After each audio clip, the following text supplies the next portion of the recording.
844-500-4242. Text line is 680-680.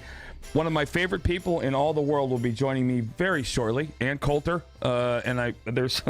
Since I've talked to her a couple of weeks ago, and since then, so much has happened. I have so much to ask her. One of the more intelligent, fact-based debaters I've ever met.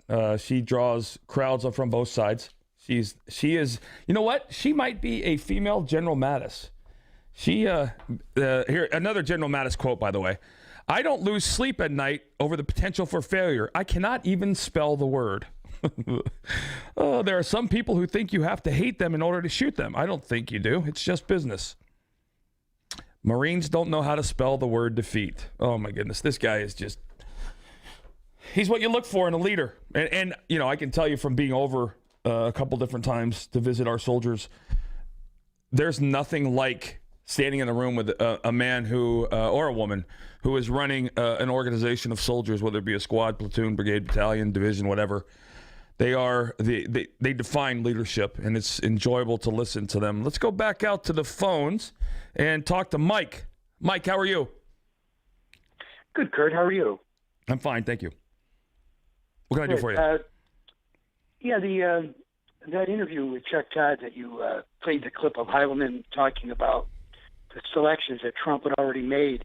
I mean, if it had been anybody else but Chuck Todd, they would have laughed right in his face. I mean, look at Obama's security team. Mm-hmm. They're all old white guys. Clapper, Kerry, CIA, I don't even know his name, but I forget who he is. Michael Brennan. They're all old white. They're all Brennan, yep. And defense, is that Cook or whatever his name is? They're Ash all Carter. They're all old white guys. Yeah. Yeah. Well, again, they continue to play the double standard game, thinking we're going to continue to play along, and we're not. We are not. Again, the election double standard is over. It is over, and the election was a testament to the fact that we're sick and tired of it. That, to me, was one of the things. The media, I think, changes forever. It either changes or it dies as we know it. I do a weekly show every day, 9 to 11, for Breitbart. And Breitbart is moving into the mainstream from a media perspective. You can dislike them all you want as a conservative is right, but the stuff that they put up on their website is they do every ounce of work to make sure it's factual, which is not what the other ones are doing. It's not what CNN or MSNBC is doing, and that's a crime.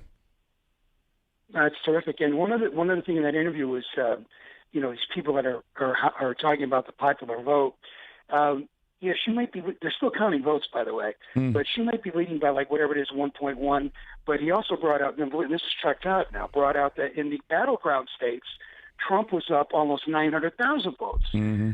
So, there's a wash right there. Well, Mike, I'm sorry. I really think that one more thing is that Donald Trump is going to, he's going to govern like Reagan. He's going to go to the people, and the people will make Congress do what he wants. Well, I like the fact that I believe his legacy is worth fighting for, and I think he's looking down the road. He's a smart guy. He looks at politics and he sees, I don't want to be a Carter. I want to be a Reagan from a memory perspective, and I really like that, that thought that he's going to go in that direction. So, Mike, thanks for the call. Let's go to Neil. What's up, Neil? Hey, how you doing? This is Neil from Florida. And I kind of have a unique perspective because I grew up in Mississippi. I live in Florida. I was in the Marine Corps, third-generation Marine. I was at Bolling Air Force Base when Reagan was there, and I actually went to UDC, which is a black university, and because I was pre-med, and I really didn't care where I went to undergrad. So I actually got to see the full spectrum of. Hey, Neil. Hey, listen, you're a Marine, so I'm not going to let you go. Can you hang on a minute? I got Ann Coulter on the line, and I know she's in the middle of something, and I want to ask her a couple questions. But hang tight, okay? Ann Coulter, joining me now, Ann Coulter. Ann, how are you? Hey, I'm sorry about that. No! He's a Marine. But this is my regular time. Hang on a second. He should be sorry. You know what? Since I last talked to you about a month ago, not a lot's really happened. So I'm not really sure what we're going to talk about today other than the fact that everything has changed for the better. I don't even know where to begin. What are your thoughts right now? How are you feeling about the cabinet? It's Trump's America. I'm happy about everything. I can stub my toe and I'm happy. No, I love him so far, but my life will not be complete until Chris Kobach is Homeland Security Department Secretary. Right. I want him at Homeland. That's because he's, and I ought to say, your listeners by now, if they didn't already know who Kobach is, and this is the smartest listening audience, they certainly have from me. Kobach is currently Kansas Secretary of State. He wrote E-Verify, working for the Bush administration. He wrote that famously and falsely maligned Papers, Please law, as they called it in Arizona.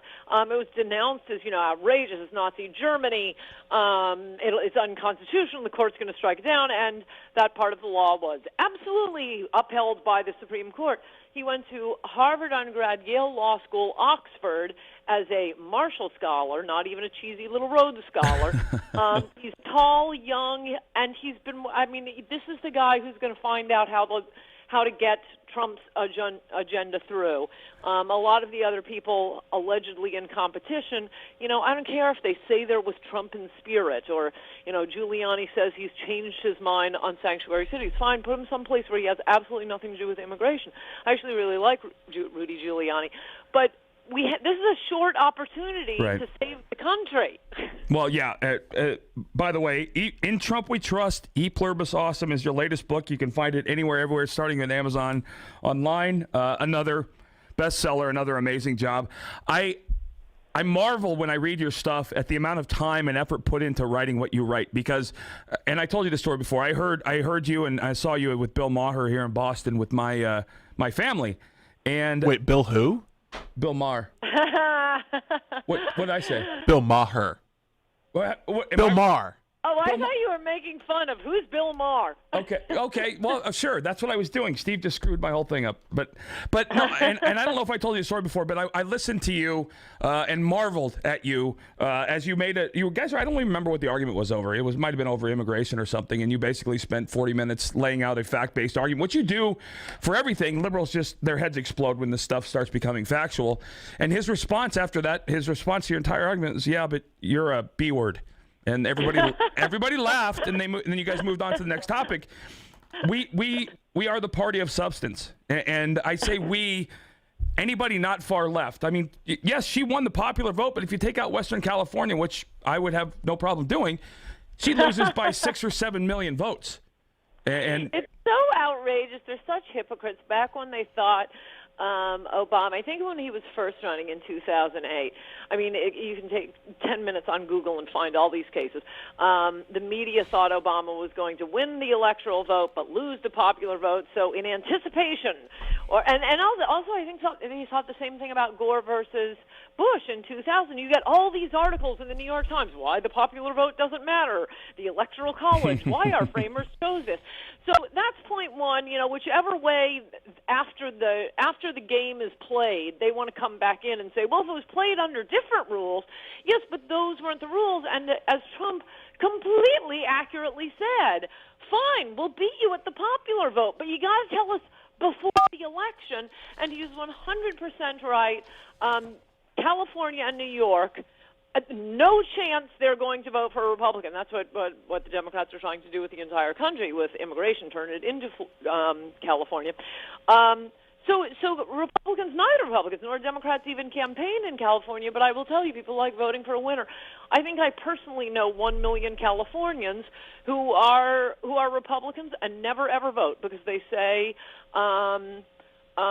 what is the consequence of voting? I get called for jury duty. It will have zero effect on the election. Same thing in New York State. And, yeah, I'm sure there are a few states like Wyoming where Hillary didn't have a chance. That amounts to, 500 people, 500 Democrats who aren't voting. So, yes, Democrats, as long as we have California and Illinois with us, Democrats are pretty much guaranteed to win the popular vote when millions of Republicans don't vote in two of the largest states in the union. Right.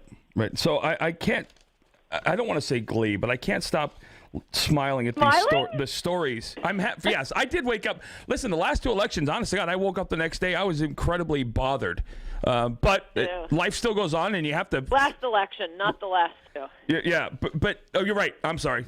Before this, the last two. But I can't help but smile at the stories that I'm reading about the president, the current president, and his. I don't even know how they got the alumni of the Obama White House. In Politico today, Obama loyalists plot Trump resistance. I mean, this sounds like 1942. The swamps of Russia. Guerrilla warfare kind of stuff. Or when Bush took over from Clinton, remember that? They right. took all the W's out of the.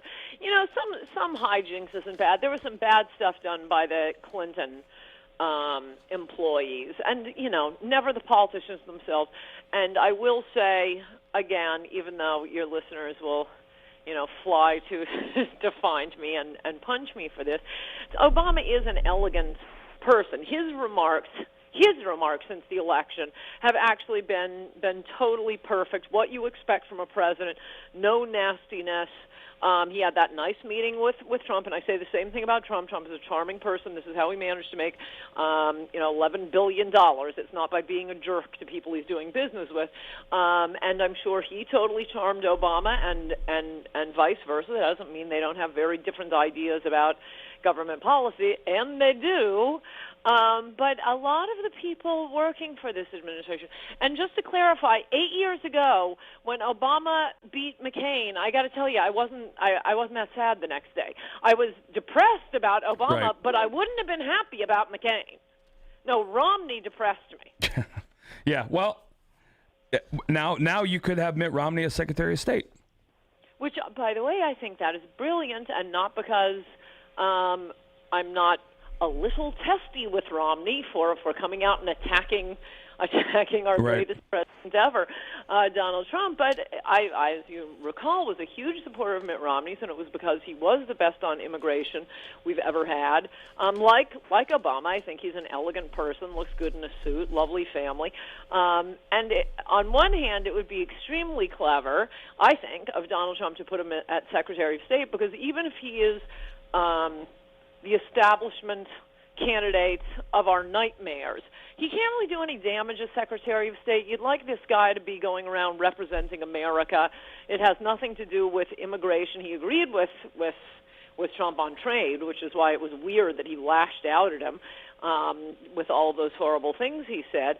And if Trump doesn't take him as Secretary of State, this is the most genius thing. Trump has just shut up his main opponent. Right. He has made it absolutely impossible for Romney to criticize him. I love the fact. I love the fact that he's made it so everything that everybody said pre-election now doesn't exist, and that to me, that makes but then you've seen Steve Bannon be called the other night. I don't know if you saw it on CNN. Joel Pollak was arguing with. Don Lemon and Evan McMullen, and Joe Pollak says, I'm a practicing Orthodox Jew, and I'm telling you, he's not anti-Semitic, and Larry Soloff and Andrew Breitbart was Jewish, and Don Lemon says, well, yeah, but you're just one Jewish guy. That doesn't mean he treats all Jewish people. It's like, no matter what the answer is, they're not going to... That's why you should never, ever, ever go down that road. I mean, God bless Joel Pollak, but... never do I want to hear anyone attest to the non-racism or non-anti-Semitism or non-Islamophobia of anyone on our side. How many times this has been going on for 20 years? No, liberals have got to get a new act. The only appropriate response is gales of laughter when any of our people are called racist, anti-Semitic, Islamophobic, blah blah blah blah blah blah blah. I like the fact that we got about 2 minutes, a minute and a half left. I like the fact that our next Secretary of State will try and be everything Hillary Clinton wasn't, which cannot be a bad thing.